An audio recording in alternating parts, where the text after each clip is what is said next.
G'day everyone, welcome back to another weekly tipping video on the channel. Today you're going to be going over my tips for round 15 of the 2024 AFL season. Feel free to leave a like and subscribe if you do go on to enjoy. And let's kick it off as always with how I went last week. Okay, my tips from round 14. In the end, it was not the week to be tipping a lot of upsets with this round, as I managed to get myself only a 3 out of 6. I'm pretty sure every single one of the favourites did win in round 14, so I tipped Fremantle against the Dogs, I tipped Richmond against Hawthorn, and I tipped Port Adelaide against the Giants. So sort of those roughy tips to see if they would get up, because you always got to tip a few upsets around, but didn't pay off in the end. But going through it, Brisbane was a pretty straightforward one. The Saints were able to put a lot of points on the board though, but Brisbane's scoring press was too strong. I was actually 2 points off the correct margin. My margin was 22, the actual margin was 20. But how about that from the Bulldogs? When they're at their best, they can be a very damaging side. Their midfield just absolutely trounced over Fremantle's. It was the Dusty 300 factor for me, which is why I went with Richmond. Also, their contested game was pretty promising against Adelaide. But yeah, the Hawks, their finals brand they're putting out at the moment is very good. They were way too good. The Swannies, from a four-quarter perspective, they are a hard team to beat. And that second half was awesome with their win over the Crows. And what controversy this one was. You got a feel for North Melbourne dropping this game, but at the same time, Collingwood coming down from over 50 points is incredible. So I'll take it as a correct tip, but was it 50? Probably should have been paid or play from the ump, one or the other. And then, went with the rough with Port Adelaide, feeling like they need to put in a good performance. They haven't in the past few weeks, but weren't able to against GWS. They were not good at all. So 3 out of 6 it was for round 14. Okay, let's have a quick look now at my Riles Macker tipping competition. A lot of people did get themselves a full score of 6 out of 6, given that all the favourites did win. So there are pages galore of 6 out of 6s throughout a lot of users. But as for who is leading my tipping competition, it is ESPN Footy Tips user. It doesn't have a actual username, but he's got a total score of 107.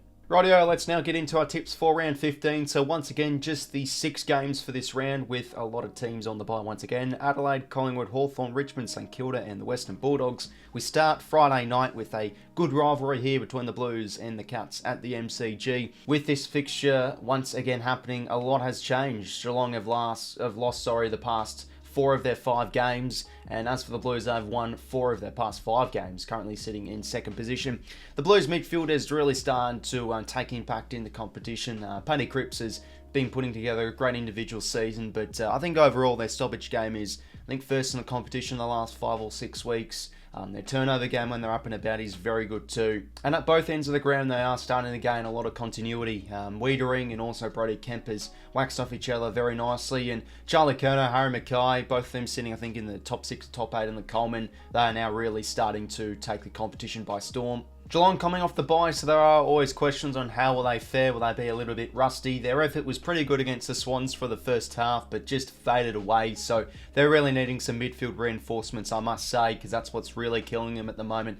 I've been hearing, though, that Dangerfield and Guthrie are good to go, so they are must-ins if they are any chance to win this game. I feel the Cats. Geelong at their best are always a tough side to beat. A side that really uses it well inside 50, can get some great goals from defensive half. And they really need that midfield to get firing, because against the Blues midfield, when they're on song, they are a tough side to beat the Blues. So yeah, I just have questions on the moment on Geelong. I could definitely see them winning this game and getting back to their best with the ins of Dangerfield and Guthrie should they come back. But just looking at Carlton's form at the moment, forward to centre, they're having their dangerous options of Mackay and Curnow, and their midfield is really humming at the moment. So I'll back in the Blues with this one. Stoppage game is very good at the moment, and I'll go the Blues by 15 points. For the Saturday games now, first one up, we do have Port Adelaide taking on the Brisbane Lions at the Adelaide Oval. Well, Port Adelaide are now really starting to lose their fortress at home at the Adelaide Oval. They have lost to a few opponents like Carlton and Melbourne at the AO this year, and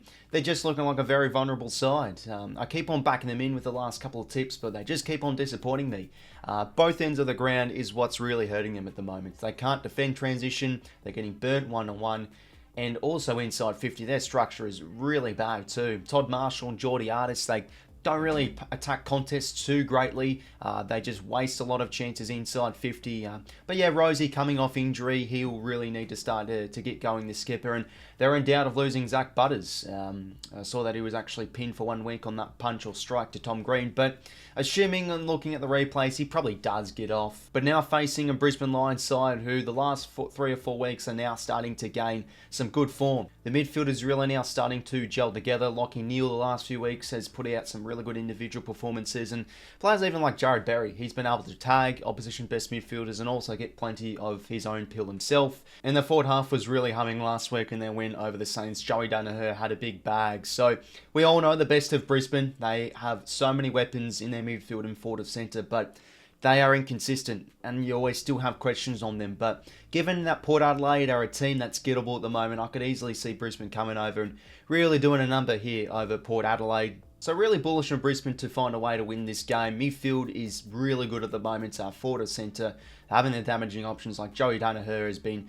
very good as of late, and behind the footy, Harris Andrews just continues to impress. So I like Brisbane as the rough tip here, but at the same time, I bet you when I go against Port Adelaide, they'll win. And they're just a bit of an enigma to tip at the moment, Port Adelaide. But given it's at home, it has been a while since Port Adelaide have gotten, you'd say, a good quality win. So I reckon it comes here against Brisbane at home. So getting sucked into this tip, but I'll back them in. Port Adelaide win this one by 13 points. Next game up, we have got the Sydney Derby. Once again, GWS hosting the Sydney Swans at Giants Stadium. Last time these two sides met, it was a very damp and wet day, and Tom Green went down early for the Giants. So yeah, after that, after quarter time, they were just really killed in the stoppage game in the midfield battle as the Swans soared to victory. And when you look at it now, the Swans just continued to impress, and as for the Giants, they've been up and down ever since that meeting. They've become a lot more of a beatable side in the midfield, and also with defending transition, that has also been their issue too.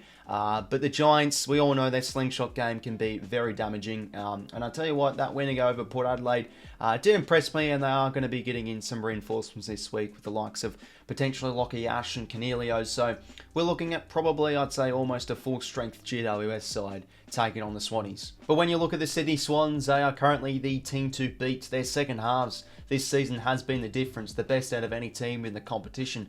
I think their second halves are totaling for a total percentage of like 171% or something crazy like that. So they just seem to find these gears and levers that can pull to really go to the next level to knock off opponents. They are looking like a really fit side. Their stopping and clearance game has been awesome to watch. They get a lot of points from turnover and defensive half. They're just the juggernaut at the moment. But these derbies, you know, any team can win. Any team can definitely win. And GWS looking like almost a full strength side. I definitely think they can have the cattle to knock off the Swannies, and they probably are due for that loss somewhat. Toby Green the last few weeks has been down a little bit, so he really needs to come out and kick a bag, I think, if the Giants really want to get up here. Toby Bedford, awesome tagging job on Butters last week. He probably goes to the likes of Chad Warner. So the Giants really got to try and eliminate that Swans ball movement, put a heaps of pressure in their midfield like teams have been able to in the first half, and need to have good accuracy and execute well against the Swannies, because they're a side that can make you pay.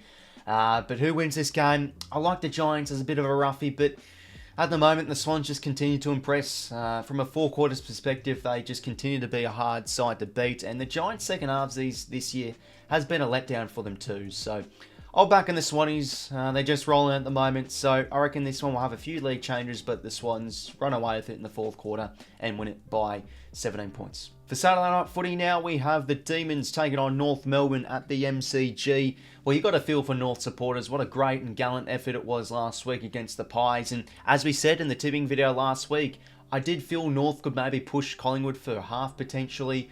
And when North play well, their midfield can really get on top. And that's exactly what we saw. We saw George Wardlaw have probably his best game as a Roos so far. 30 touches, a heap of clearances. He was awesome to watch. LDU is really now starting to gain some form too.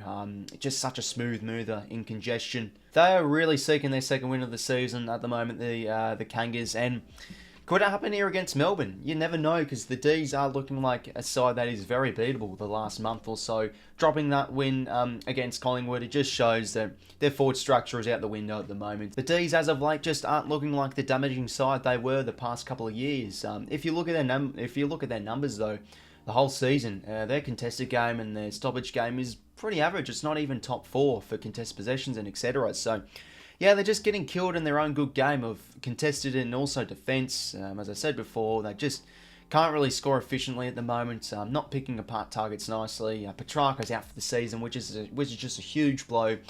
But you'd think still the talent on their team, they should find a way to knock off North here. But the Kangas, though, do you back them in here, or is it a bridge too far given it is Melbourne at the MCG? For the likes of Wardlaw and also LD are able to put a number of that Demons midfield, then I tell you what, I'll give them every chance. Because, yeah, forward of centre, Nick Larkey can also always kick a bag. Yeah, North, I like them as a roughie here, but it is still hard to tip them against a side like the Demons. Still a talented team. They should find a way to flex their muscles and get their forward structure a bit better in this game. So I'll back in Melbourne, but not with much convincement. So I'll back in the Ds here. North will definitely push them, I reckon, for a half or so. But I think the Ds should run away with this one and win it by 21 points. For the Sunday games now, we do have Essendon taking on the West Coast Eagles at Marvel Stadium. The Dons coming off the bye, and same with the Eagles. Essendon currently sitting in 4th place, but they'll definitely want to bounce back with a win here the past two games. Their ability to put on points with execution has been their down point. West Coast coming off the back of 3 losses in a row. Their last 2 games, however, they have been pretty winnable games, but just haven't been able to get it done when the moments do matter, losing to the Saints and also North Melbourne. They were just killed apart in that Roos midfield. So that there again, that just continues to show that the Kangas midfield's been up and about the past few weeks. But for West Coast, making the trip over, I did see on Twitter before I clicked record that Tim Kelly's a chance not to be playing this game. So again, another huge out for that Eagles midfield. Yeah, Essendon off the bye, they should be licking their lips with this fixture. They've got to be ruthless in these sort of games. Just find ways to win it and get it done if there are any chance to push for the top 4 or at least maintain their spot in the top 8. Also, their midfield has been quite vulnerable the past few weeks, so they've got to get back to their stoppage dominance like they were able to in the first few weeks of that season, with the likes of Zach Merritt and also Caldwell leading the Lions. Durham's also been key in that as well. So probably I'd say the Eagles will push them for a period throughout this game, but given it's at home, at their playpen of Marvel, the Dons the better team in the moment. With both teams coming off the bye, it is a bit of a mystery tip at the same time, though. Do the Eagles turn up? Do they not? Do the Dons turn up, or do they continue to show their inaccurate selves? So, yeah, we'll go with Essendon, though. They're 98% tipped. It's a pretty straightforward tip here. Eagles might push them, but Essendon, the better side, will back them in, and they should win this one by around 5-6 goals. Go the Dons by 28. And for the final game of the round, we do have Fremantle taking on the Gold Coast Suns at Optus Stadium.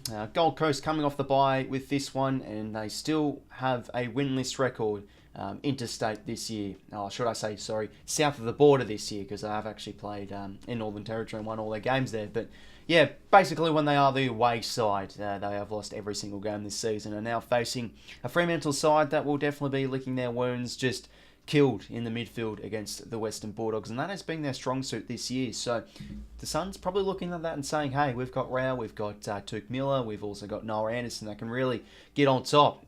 So they could definitely be licking their lips with the potential matchup. When they're playing good footy as well, the Suns behind the ball, Sam Collins and Mac Andrew are intercepting in one-on-one kings. If the Suns are any chance to win this game, they've got to do what the Dogs did. Just try and take the air out of that Fremantle balloon, not allow them to over-possess the footy, and just try and win a lot of that footy in the contests where Gold Coast definitely are strong in. But at the end of the day, the Suns are still yet to win away from home. And when is it going to arrive? I've given the reasons on how to beat Fremantle, I think, when looking at Gold Coast. But the Dockers at home, they should find a way to bounce back. At their best, they are still a pretty damaging side, but the midfield battle should be an interesting one. But I think forward of the ball, the Dockers definitely are their options. And at Optus, they really love to move the ball quite well. So I'll back in the Dockers with this one. Over the Suns, they should be too strong in the end. We'll go Fremantle by a bit of a cagey affair, I reckon. 14 points. So overall, now my tips for round 15 of the 2024 AFL season. Make sure to leave your tips down below in the comments section down below. Always love to hear your people's opinions. Are you going to be tipping any roughies this week? Yeah, I didn't, by the looks of it, for this upcoming round. So keen to see how the round does play out. So hopefully you enjoy, everybody. Make sure to leave a like and subscribe if you did go to enjoy. And until next time, I will talk to you later. See you later, folks.